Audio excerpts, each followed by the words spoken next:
देखिए आज का टॉपिक है हमारा प्रकाश का प्रकीर्णन। सिलेबस के हिसाब से देखा जाए तो ये टॉपिक बड़ा टॉपिक नहीं है, इसमें कोई डेरिवेशन भी नहीं है, लेकिन इसमें छोटे छोटे क्वेश्चन बना लिए जाते हैं। सिंपल आपसे पूछ ले कि भाई प्रकाश का प्रकीर्णन क्या है, या फिर प्रकाश के प्रकीर्णन के जो अनुप्रयोग हैं, जो डेली लाइफ में आप ऐसी घटनाएं देखते हैं जो प्रकीर्णन पर आधारित है, उनको आपको समझना है। तो सबसे पहले तो हम प्रकीर्णन की परिभाषा समझिए कि प्रकाश का प्रकीर्णन है क्या चीज। मान लीजिए सन से प्रकाश आ रहा है, ये सन है, और सन से ये प्रकाश आ रहा है। प्रकाश का मतलब प्रकाश में डिस्कस हम कर चुके हैं। सन से वैसे भी बहुत सारी चीजें आती हैं, जिसमें से एक पार्ट जो है उसका वो प्रकाश है।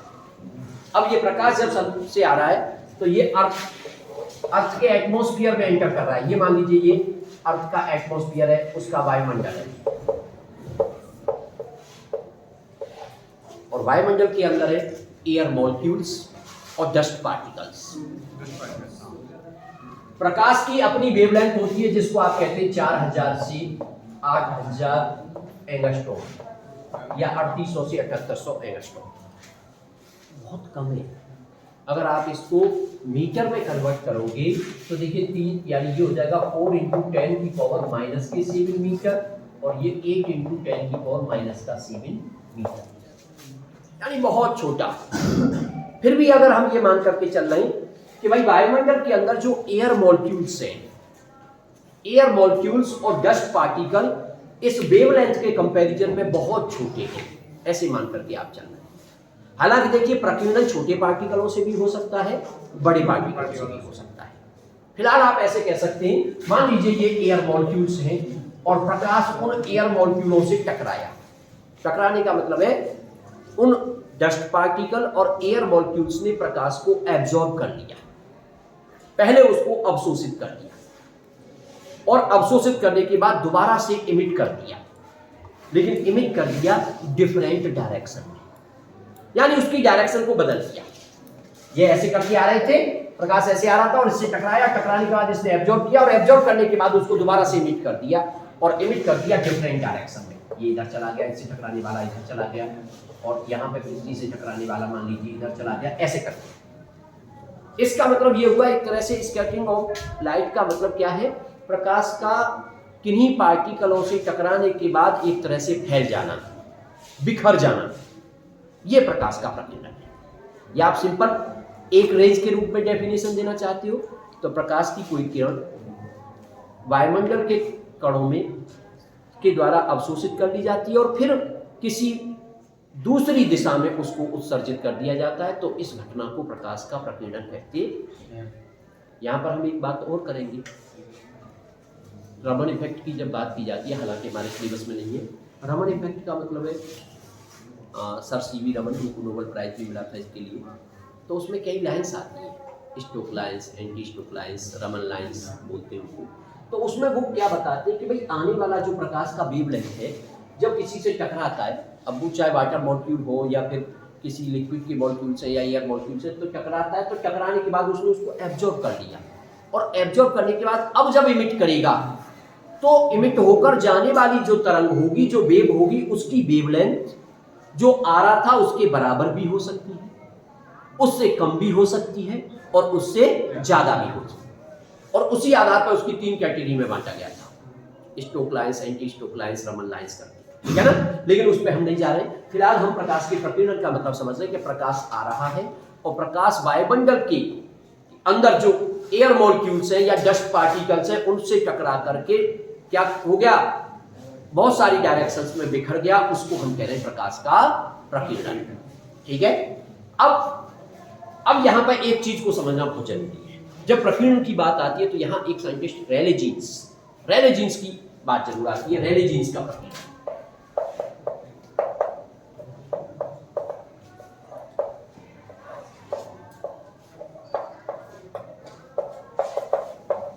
रेले जीन्स प्रकीर्णन की अगर बात की जाएगी तो पहली बात जो आपको ध्यान रखनी है, रेले जीन्स लागू कब होता है। मान लीजिए आप ये जो पार्टिकल था, इस पार्टिकल की साइज को आप x मान रहे हो, और आने वाली जो तरंगें हैं उनकी वेवलेंथ को आप लैम्डा मान करके चल रहे हो, तरंग दैर्घ्य को लैम्डा मान करके चल रहे हो।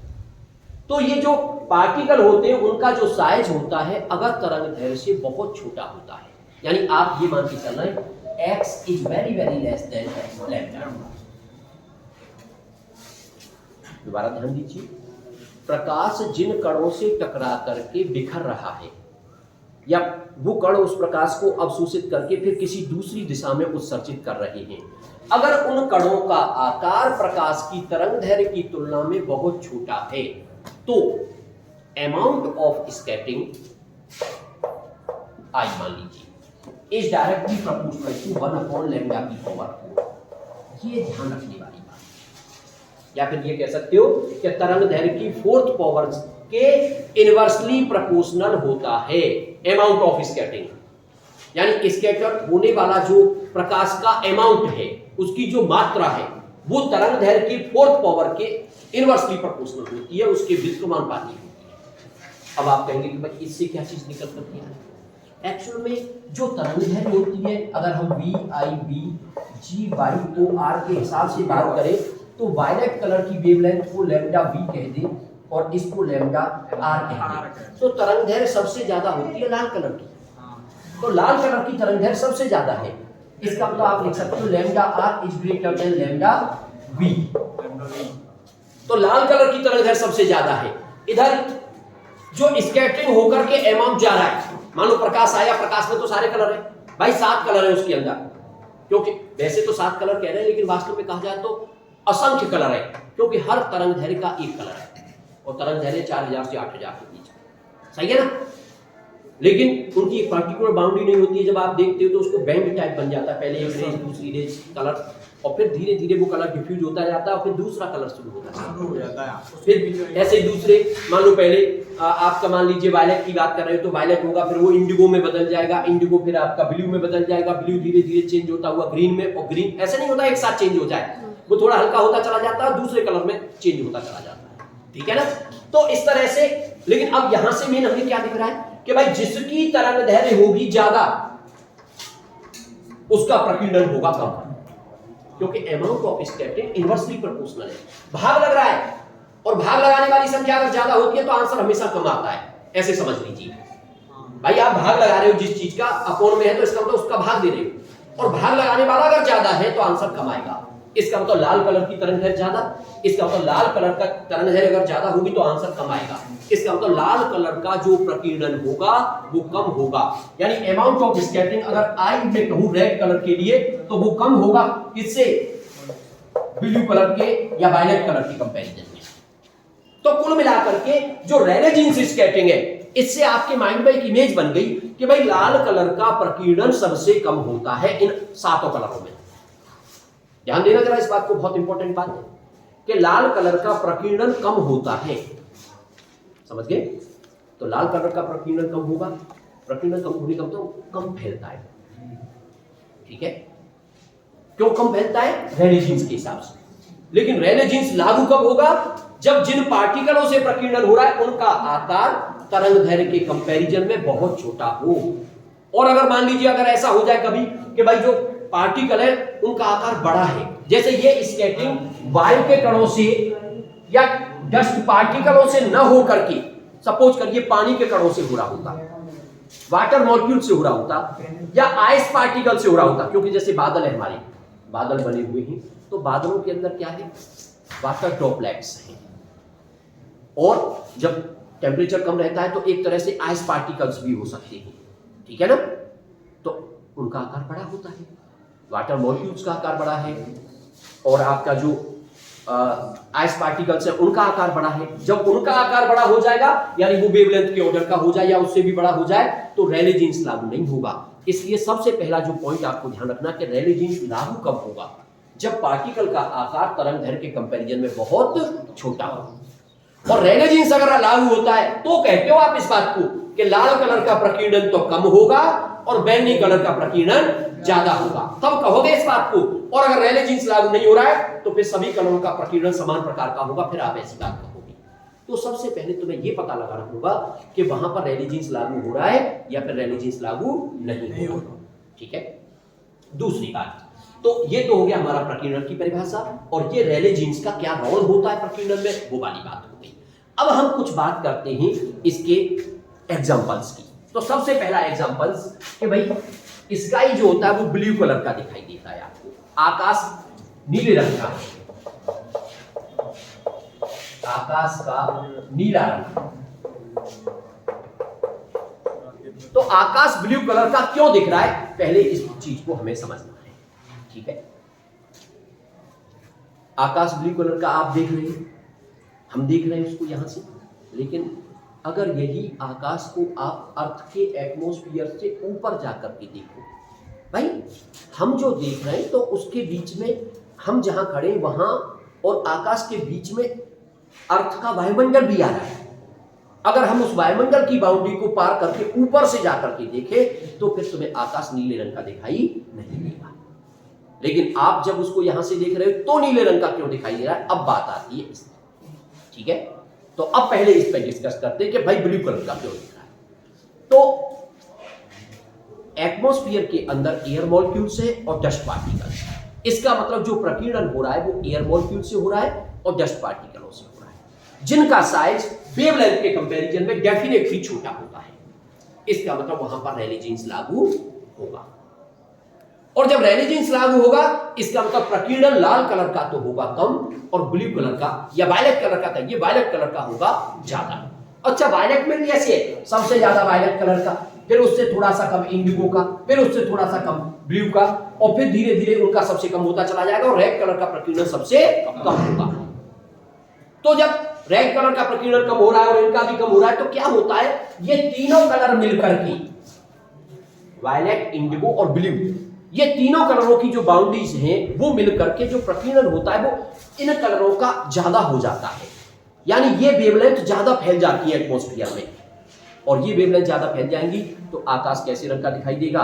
इन तीनों का जो इफेक्टिव प्रभाव होता है वो ब्लू जैसा दिखता है, लगभग जामुनी और ये सब मिलकर के कैसे ब्लू जैसे तो है, इसलिए फिर वो कैसा दिखता है, आपको ब्लू कलर का सा दिखाई देता है।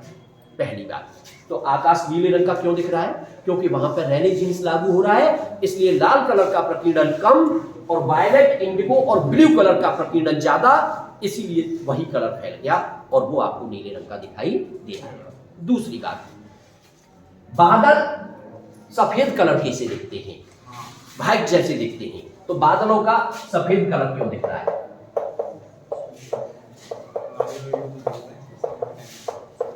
अब ध्यान दीजिए भाई, आप बादल को देखने की बात कर रहे हो, बादलों के अंदर है वाटर मॉलिक्यूल्स और आइस पार्टिकल्स। इसका मतलब उनका जो साइज होता है वो साइज बड़ा होता है, यानी वो साइज कंपेरेबल है किसके, वेवलेंथ की।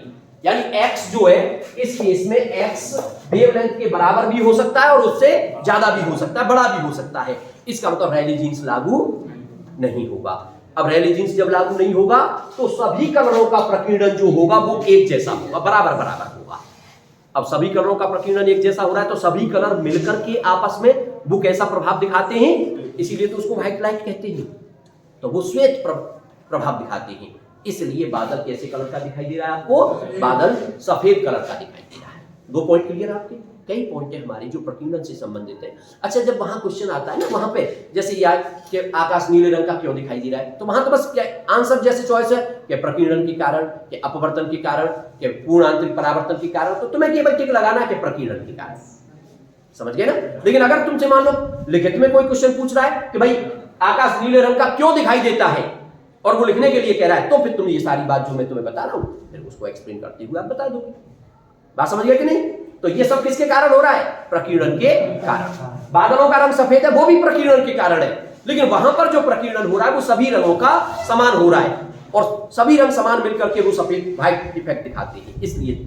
और वहां पर जो प्रकीर्णन हो रहा है वहां रेले जीन्स लागू होने की वजह से ब्लू कलर और उसके आसपास के कलर इंडिगो और जामुनी जो है उनका ज्यादा हो रहा है, इसलिए वो ब्लू कलर का दिखाई दे रहा है। दोनों पॉइंट क्लियर।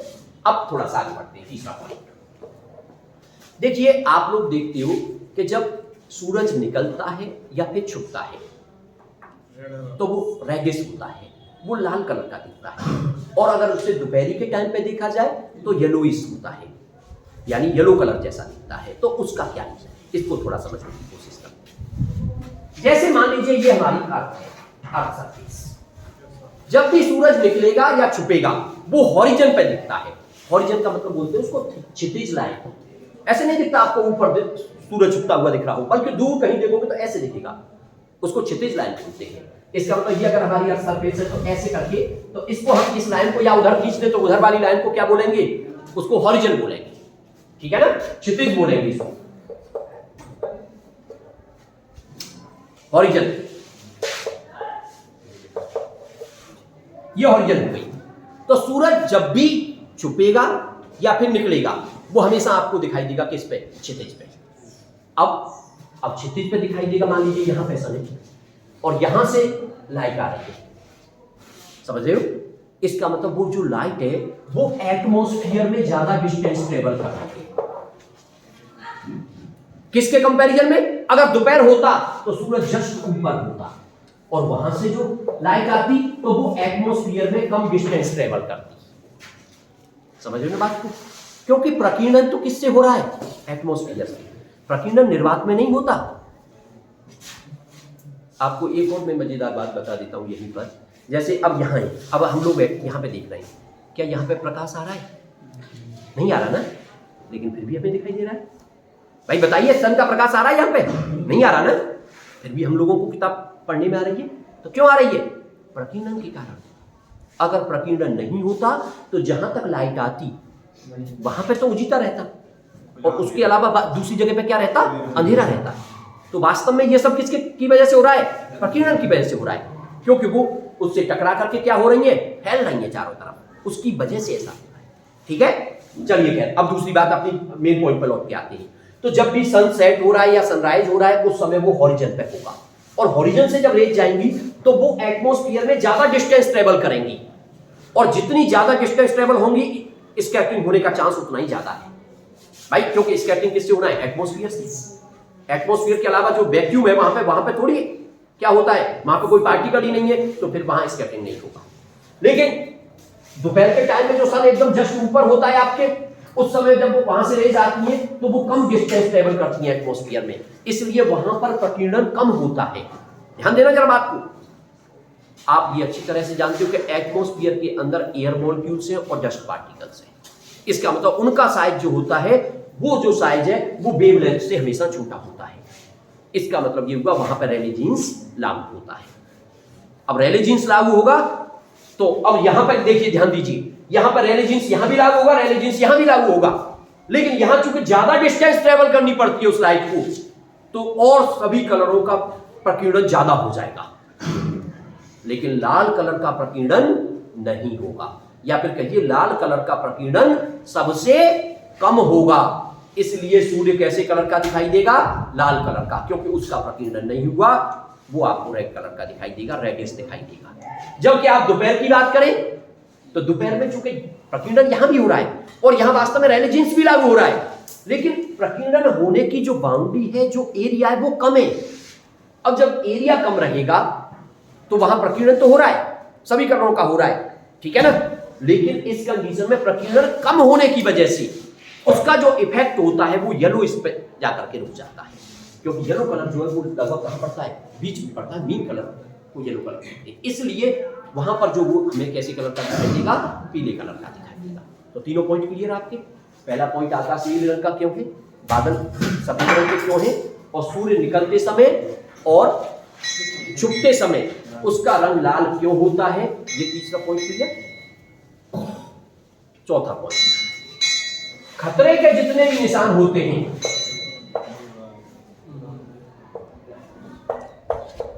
खतरे के जितने भी निशान होते हैं वो लाल कलर के बनाए जाते हैं। आप जानते हो इस बात से। क्यों बनाए जाते हैं? सिंपल सी बात, क्योंकि लाल कलर का प्रकीर्णन कम होता है और कलरों की तुलना में, इसलिए वो हमें दूर से ही दिखाई दे जाएगा। अगर और किसी कलर का होता तो उसका प्रकीर्णन हो जाता, वो उतनी दूर से दिखाई नहीं देता। इसीलिए एम्बुलेंस पर जो अक्षर लिखे जाएंगे रेड कलर के लिखे जाएंगे। आपने देखा ट्रेन वगैरह के लिए जो सिग्नल वैसे होते हैं तो रेड कलर के होते हैं, और भी जो खतरे का निशान जहां भी बनाते हैं वो लाल कलर का बनाते हैं। तो इसका रीजन है प्रकीर्णन का रीजन। बात समझ में आ गई थी? इसके अलावा एक चीज और है जो कि बहुत इंपॉर्टेंट है, वैसे इंपॉर्टेंट है समझने के लिए, लेकिन उसको छोटे बच्चे नहीं समझ सकते हैं। 10+2 लेवल पे आप उसको अच्छी तरह समझ सकते हो। देखिए, उसको कहते हैं इंफ्रारेड फोटोग्राफी। जैसे धुंध है या धूल भरी जगह है और वहां पर फोटोग्राफी करने की बात की जाए तो वो लाइट से नहीं हो पाती है, बल्कि उसके लिए किसका यूज किया जाता है? उसके लिए IR का यूज किया जाता है, अवरक्त किरणों का यूज किया जाता है। ये बात समझ लीजिए, बहुत इंपॉर्टेंट बात है, इसको थोड़ा ध्यान दें। यानी आप मान लीजिए उसकी बात कर रहे हो, फॉग की बात कर रहे हो, कोहरा पड़ता है जब, या आप धुंध टाइप की है उसकी बात कर रहे हो और उसमें फोटोग्राफी करने की बात कर रहे हो, तो उसके लिए प्रकाश की बजाय अवरक्त किरणों को यूज किया जाए तो उससे अच्छी फोटोग्राफी हो जाएगी या उससे अच्छा उसमें दिख जाएगा।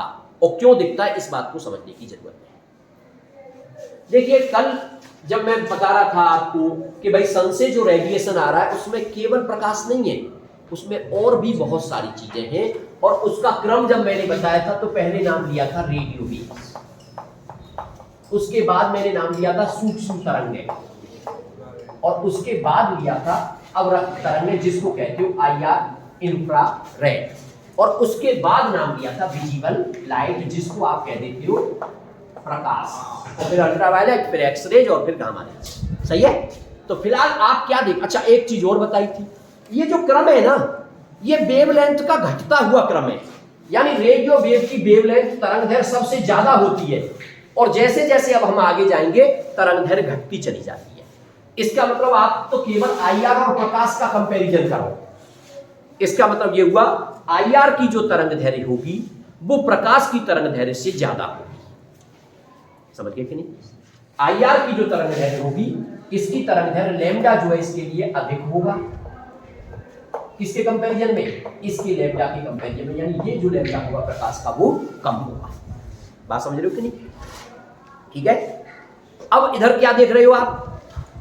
इधर क्या देख रहे हो भाई आप? रेले जीन्स लागू होता है क्योंकि आप सरफेस की ही बात की जा रही है, तो वहां रेले जीन्स लागू होगा, तो जिसकी तरंगदैर्घ्य ज्यादा होगी उसका प्रकीर्णन कैसा होगा? कम होगा उसका प्रकीर्णन।